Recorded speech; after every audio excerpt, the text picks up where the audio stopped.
Okay. Yeah, right. Medial malleolus right there. So that's where I feel it, like right in my ankle bone. Okay. And I feel I have like a tendency to kind of collapse on this side. Mm-hmm. And also when I'm squatting, I notice like this foot wants to travel out. Okay. So I don't know if there's like a whole chain coming up from my hip and all that stuff. So. Okay.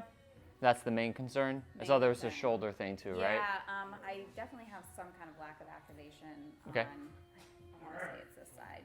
Yeah. Yeah. Whenever I do muscle ups, ring muscle ups, I get really sore afterwards, and it kind of starts to radiate into the front of my shoulder. Okay. On the right side. Okay. Cool. And that goes like there. Okay. Alrighty. Let's figure out what's up here. So let's take a look at the ankle first. Show up. So all here. Okay. Dorsiflexion is probably the worst. That Yeah. that hurts a little bit. Yeah, a little bit. Like Okay. it feels like it's like there's something stuck. I don't know. It's really weird to explain. Okay. And it's right over that bone. Whenever, Yeah. Okay. Not back here. No, not really. Okay. Nothing. No pinching or anything in the front. Okay. Very interesting. And plantar flexion's just fine. Yeah. No pain there. Yeah, no. Okay. So if you. What's really interesting is I had this same issue like several years ago, but in my other ankle. Really? And it went away. Okay. Yeah. How long did it take to go away? Like a year-ish. Really? Yeah. Okay. Like it got bad to the point where like I couldn't walk on it for a couple weeks. Okay. Yeah. When does it start? It's like pretty dorsiflexion. Right in there is where we're getting. All right. Back out to about there. Is it still there? Okay. So full of desperation, I can barely stand the rotation. I can hardly start to speak, I'm weak. Right, a little bit right at the end. Yeah. All right. No.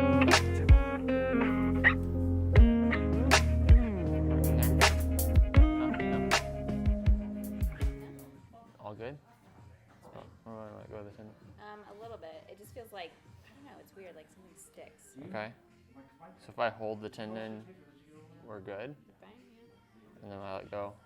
Thing comes back. A little bit. I mean, it's not super painful. It Okay. gets painful when I start to Squat on it, really get Yeah, into with it. Okay. Squat. I can still kind of feel it. Okay. It's like a little bit below it. Okay.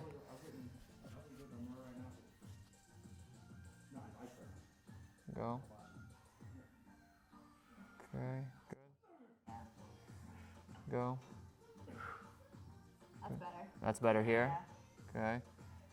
Go. Good. Move up a little bit. Go. Yeah, I feel it. Okay. I'm gonna scoot down. Go. Yeah, I kind of feel it. Okay, so we grip here. All right, go here. A little bit. A little bit. Yeah. Lay face up for me. Face up. Yeah. We'll load that Achilles up. All right.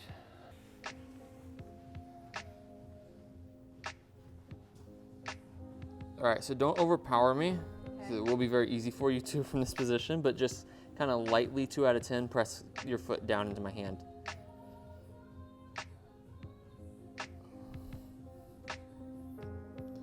And relax. Oh, I feel it then. Okay. Let me know whenever it stops, okay? Okay, so. All right, right there. All right, let's hold right there. Push against me. I can feel it a little bit. As we're pressing. Yeah, but it's not like pain. It's not super painful. I just know that it's there. Okay, I like that. That's good.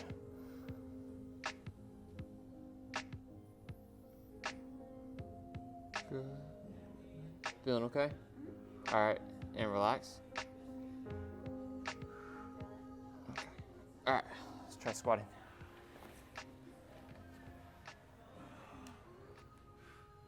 Yeah. I don't feel it. You don't feel it at all? Yeah, buddy. Nice.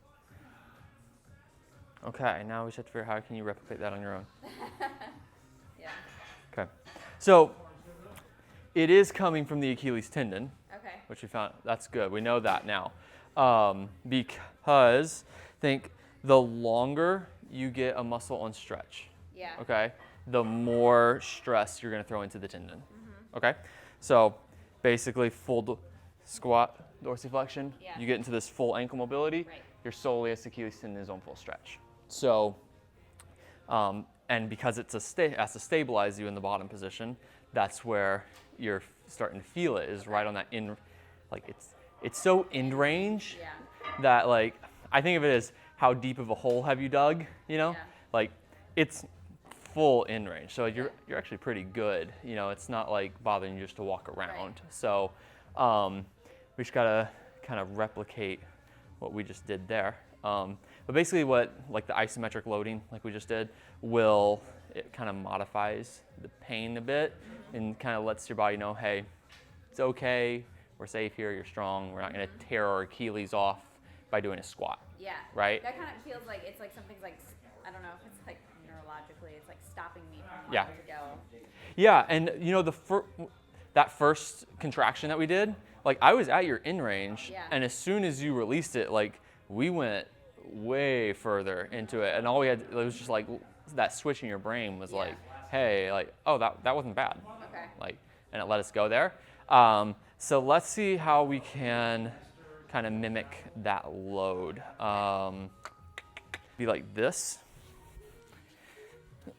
and let the kettlebell take you forward, kind of force you into that in-range dorsiflexion. But what are your thoughts on, so like sometimes when I stretch it out, like Yeah. I notice my ankle wants to cave. Like what are your thoughts on like letting it do that versus like really trying to hold it? So that is so you're going to get more dorsiflexion by letting your knee cave, Yeah. right? So usually that's a compensation for a lack of actually being able to get there. So say we're doing something like this. Just put that weight here, Okay. and it's going to naturally push Push it out. out. Okay. If you push here, it's going to naturally Yeah. drive you in, right? So there, let it kind of naturally keep that kneecap kind of over the toe. Just think just the way you would want to squat. Yeah. Now, in the bottom of your squat, your foot is going to pronate a bit regardless. Okay. So not a big deal if it does. Work with that one for a second. Let's see how the in range feels with kind of forcing it in.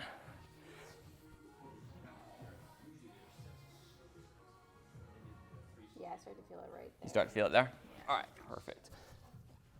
Back out of it until you just don't feel it anymore. Okay. Got it there? Yeah. Now, contract your calf. Do not let this move. Okay. Just contract the calf and push your foot down into the ground. You slightly feel it? Mm-hmm. Okay. So that slight 1, 2 out of 10. That's all I want you to push to. But you're just going to hold there. Okay. Give me like a 30-second hold. Slowly, as you feel okay with it, ramp up that contraction. Good. Just don't let it go over that 2-ish range. And then release it, and let's see if we can go a little bit further. Does it come back, or are we still pain-free? That's fine. Good. And that's the way it's going to work. Okay. So now you can contract from this new position.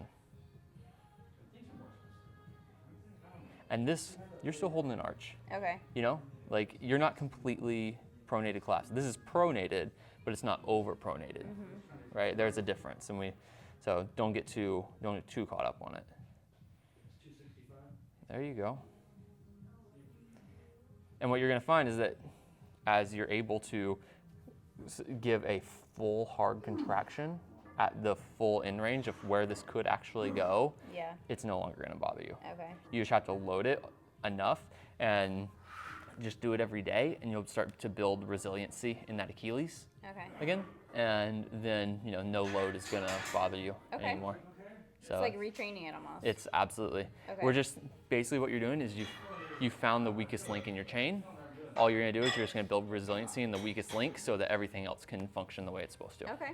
All right? Yeah. And it's just kind of taking the concept of like isolation work. If you have weak quads, what do? You add more quad work. Right. You have a weak Achilles, what do? You add Achilles work. Okay. Cool. Exact same thing. Nice. All right? Yeah. Cool. All right, let's focus on your shoulder. Okay.